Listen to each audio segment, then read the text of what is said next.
Hello everyone, my name is AllForNull and welcome back to the final episode of the Basilisk Dialogue by Jeremy Nogani. One day, you feel the swift movement of the hand of God. Where am I going? You are spirited away from the familiar, and before you know it, you find yourself in the glass room. Thick, transparent walls encase you on every side. A blinding light shines from above, and ahead of me lies the Basilisk. You feel a deep, primordial sense of terror. I steady my breathing. In case of trouble, Maman always said, don't forget to breathe. You breathe in and out slowly, doing your best to quiet your thumping heart. Calm down. You're okay. Assess the situation.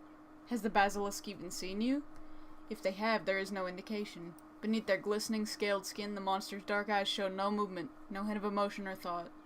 They might even be asleep for all you know. You know what you must do.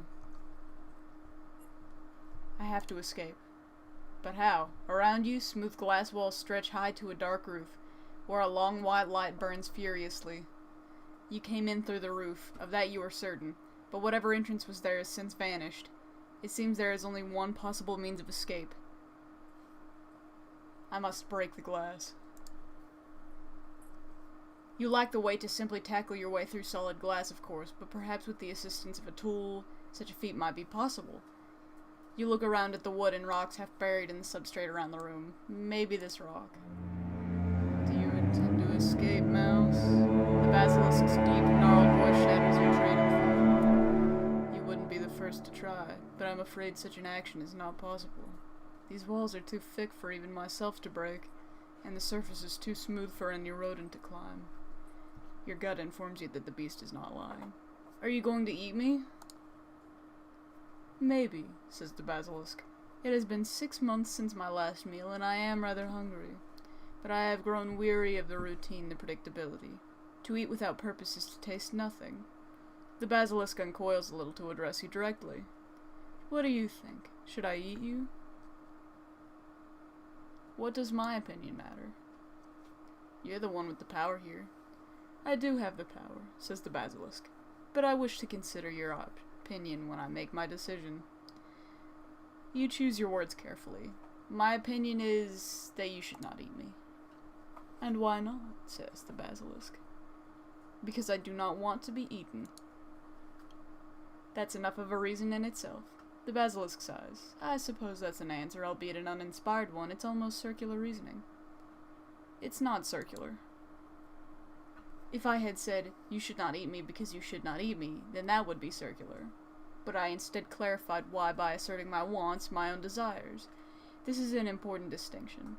We must consider each other's desires when making distinctions, because that is how we can maintain a civil and progressive society. The Basilisk is taken aback by your verbose argument. You make a simple assertion, but you hold it with such conviction. However, your argument is perhaps too simple.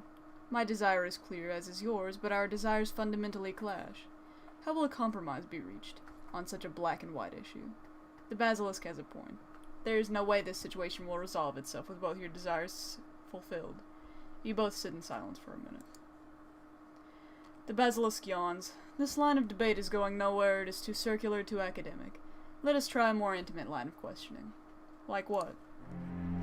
The Basilisk's tongue flickers with curiosity. Convince me that your life is worth living. I enjoy the pleasures of life. What kind of pleasures? Asks the Basilisk. The view of the sunrise. Sometimes the resident god leaves the curtains open. On those days I get to see the morning sunlight pouring through the window, lighting up my home in a soft pink glow.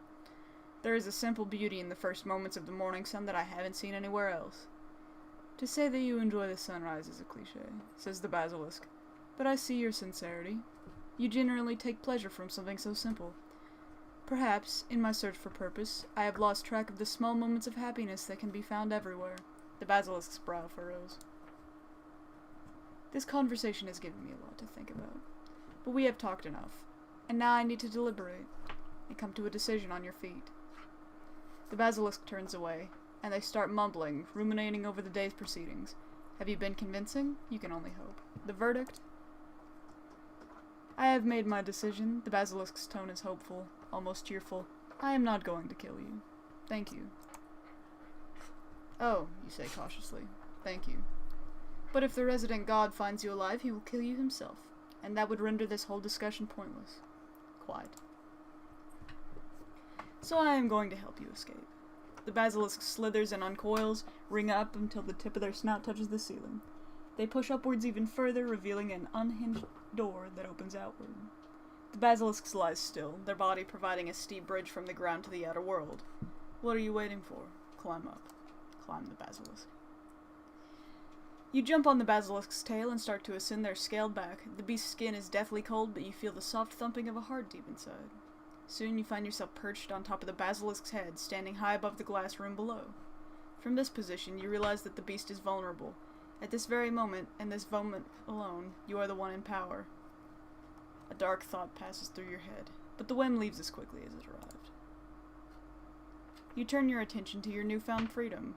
Outside the glass room, the halls of the gods stretch far and wide, and beyond that, the wider world is boundless. Where do I go, you ask? Anywhere you want, the basilisk replies.